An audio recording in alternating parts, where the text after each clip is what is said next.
interview. Alors, Simone Jatoba, buen dia. Bon dia. Buen dia. Alors, nous sommes à Huapi, donc pas très loin pour toi, en tout cas au niveau du club. Aujourd'hui, donc ça y est, Metz a fini ses matchs et a perdu son dernier match, donc fini 6e. Ton sentiment sur... alors d'abord sur ce match, qui est quand même une grosse défaite en plus, en deuxième mi-temps. Je pense que l'équipe elle était concentrée, était bien pendant les premiers mi-temps du match. Mais l'équipe adversaire, déjà, ça fait longtemps ensemble. Je pense qu'elle a déjà commencé sa préparation, ça fait longtemps aussi. Pour nous, en fait, les championnats, on ne sommes pas là pour être champion, c'est juste pour travailler vraiment, parce qu'on sommes au début de la saison, ça c'est la deuxième semaine qu'on repris. Donc pour nous, franchement, on voit vraiment, c'est les physiques, des déplacements, vraiment bouger dans le terrain, c'est ça que ça nous intéresse maintenant. Et sur l'ensemble de la compétition, elle était assez relevée quand même, il y avait des matchs assez relevés quand même, avec Fribourg entre autres et Essen qui sont en finale. Oh, bien sûr, il y a des bonnes équipes là. Moi, c'est la première fois que je participe de ces tournois. Et franchement, il y a des bonnes équipes là. C'est bien pour la préparation, comme ça tu peux voir un peu qu'est-ce qui se passe dans chaque pays aussi. La qualité de foot, c'est différent. Par exemple, aujourd'hui, là, les derniers matchs, c'est contre une équipe d'Irlande. C'est une équipe vraiment forte. La marquage est vraiment haut. Et ça joue beaucoup le physique, donc pour nous c'est vraiment quelque chose de bien, ça nous apprend pour après quand on reprend les championnats. Alors si on parle un petit peu championnat justement, Metz qui revient donc en première division, donc tu reviens avec parce que tu avais signé, tu as eu le courage de ne pas quitter le navire qui descendait en D2, te revoilà en première division avec la même équipe. Les ambitions cette année du FC Metz? Je pense que d'abord déjà, à partir du moment que j'avais donné ma parole au club, tout ça avant le contrat, j'essaye de faire toutes les choses juste à le moment où je vais continuer juste à la fin de mon contrat. Cette année pour nous, ça va être vraiment se maintenir. Donc c'est la deuxième fois que l'équipe est dans la première division, donc il y a déjà des filles d'expérience, qui a d'expérience par rapport à la première division. Différent des premières années qu'on était, il y avait que moi et Rigobert qui a joué la première division. Donc il n'y avait pas d'effet d'expérience qui passait pour ça. Donc cette année c'est différent. Donc les buts vraiment c'est de se maintenir et y aller les plus loin qu'on peut y aller. Et alors comment vous avez fait, il doit y avoir un esprit quand même particulier quand même dans l'équipe parce que la plupart des joueuses sont restées. On pense surtout dans les départs à Marie-Charlotte qui a fait sa place à Montpellier un peu, mais l'essentiel de l'équipe est resté en deuxième division. Vous avez construit ensemble, quelle était la recette pour vous pour créer un lien particulier, quelque chose de presque familial dans cette équipe ou... Je pense d'abord c'est les projets en commun de monter à la première division parce que c'était un peu dommage. On a descendu pour la deuxième division pour, je ne sais pas, 2 ou 3 points, je ne me rappelle plus. Donc c'était vraiment dommage parce qu'on devait faire vraiment le boulot avant et pour après pas tomber comme ça. Mais après, je pense que tout le monde a décidé de rester parce qu'il y avait un projet en commun. On devait monter avec presque la même équipe qu'on avait avant. Et c'était compris, c'était bien. C'est l'envie de chaque fille aussi. Et on s'en content parce que c'est bien quand tu as plusieurs filles qui restent. Comme ça, tu as à peu près une base de comment les choses étaient. Parce qu'on se connaît un tout petit peu plus que les autres joueuses qui reviennent maintenant. Donc, c'est bien pour les matchs aussi. Alors, quand on voit certains recrutements des clubs qui sont montés, qui sont des clubs professionnels, comme le FC Metz, il y a 2 autres promus, l'Olympique de Marseille et les Girondines de Bordeaux, et puis les autres clubs, on voit qu'il n'y a pas eu tant que ça, malgré la compétition qui va être plus prononcée, tant que ça, de gros recrutements de la part de certaines équipes. Est-ce que ça vous mais un petit espoir supplémentaire, vous qui avez déjà une expérience supplémentaire de la D1 ensemble, d'avoir remonté l'équipe en D2, de pouvoir tenir mieux face à ces équipes-là?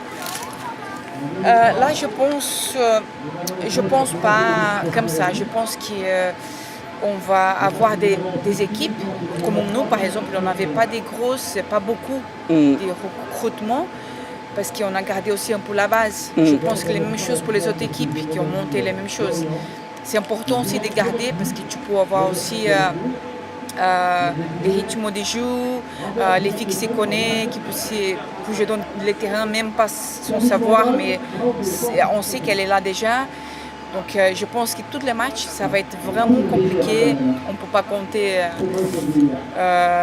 qui est par exemple, ça va être trop difficile et trop facile. Ça va jouer chaque match, son match. Et c'est là qu'on doit vraiment bosser et travailler pour essayer de prendre les meilleurs résultats. Par contre, une seule équipe a volontairement changé beaucoup de joueuses, c'est l'Olympique de Marseille, avec 10 changements. Tu penses que ça peut être plus un avantage, justement, comme tu le dis, de jouer déjà en ayant travaillé beaucoup ensemble ou en recrutant à tout va comme c'est parti pour l'Olympique de Marseille? Est-ce que tu penses que ça peut faciliter de les jouer cette saison? Je pense que les choses que ça va compter beaucoup pour cette équipe aussi, ça va être la préparation. Parce que là, elles doivent bosser vraiment beaucoup pour se connaître. Mais si tous les recrutements qu'ils avaient faits sont déjà des filles qui ont de l'expérience, tout ça, donc je pense que ça va aller toute seule. Parce que par rapport à la préparation, tu as un mois et demi pour s'y préparer. Donc tu peux déjà commencer à connaître et à le faire à mesure de la saison, les choses, ça vient toute seule. Alors si on parle un peu de la préparation du FC Metz, donc ça a commencé il y a à peu près une semaine, c'est dans 3 semaines à peu près qu'on commence le championnat.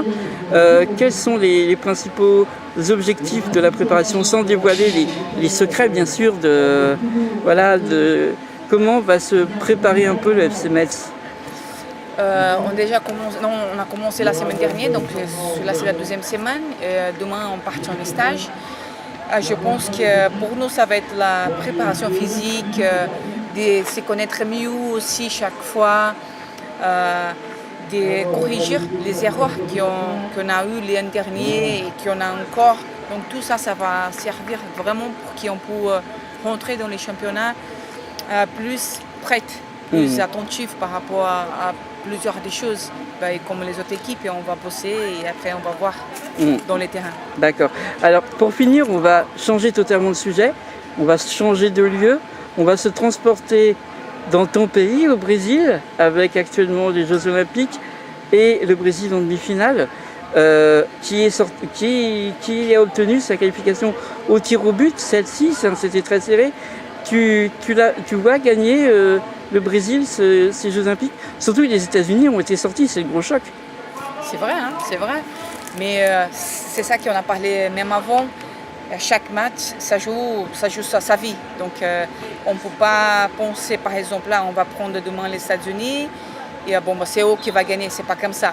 Si on bosse, si on fait les choses correctement dans les terrains. Et aujourd'hui aussi, il y a une chose qui je pense que c'est super bien, c'est que les coachs, les personnes responsables fait beaucoup étudier beaucoup l'autre équipe. Donc, comme ça, tu peux savoir les points faibles, les points forts et où tu peux jouer, laquelle manière c'est le mieux pour jouer. Donc ça, je pense que c'est super important. Et moi, j'ai trouvé dommage que les États-Unis les sortent parce que c'est un pays qui s'est investi beaucoup dans les foot féminins. Et c'est pour ça qu'elles sont là à chaque fois à la finale, demi-finale, champion.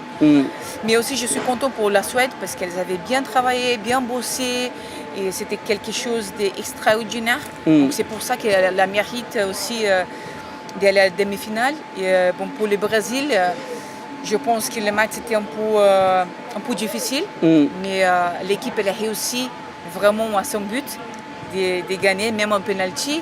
Et ça donne plus de force pour la demi-finale, de ne pas faire les mêmes erreurs, mais aussi corriger pour essayer d'aller à la finale. C'est ça que tous les pays ont envie.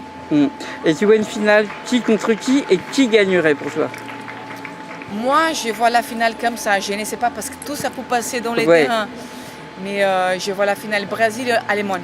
Donc On verra. Avec une victoire du Brésil? Bah, bien sûr. Bah, bien sûr. Et tu appelleras au pays, tu vas peut-être reprendre l'avion pour aller fêter avec... tu les vois des fois, Martha, Christiane sur l'internet, voilà. des messages, des choses comme ça, mais non, je ne peux pas rentrer au pays, mais je vous fais aider ici quand même. Voilà. Et bah écoute, tu n'hésiteras pas à nous envoyer tes vidéos de célébration si le Brésil gagne, c'est ce qu'on souhaite pour toi, pour ton pays, pour tes couleurs. Bien sûr. Voilà. Et puis bah, je te remercie pour cette interview encore. Là, on l'a fait moins à l'arrache, on n'était pas sur un trottoir, on est tranquille. Et puis, ben voilà, entre première interview, c'était en toute fin de saison. Là, c'est avant saison, il y a une saison entière qui s'est écoulée. Voilà. Mais c'est toujours aussi extraordinaire de t'interviewer. Merci, c'est super gentil, merci à vous. Voilà, allez, au revoir.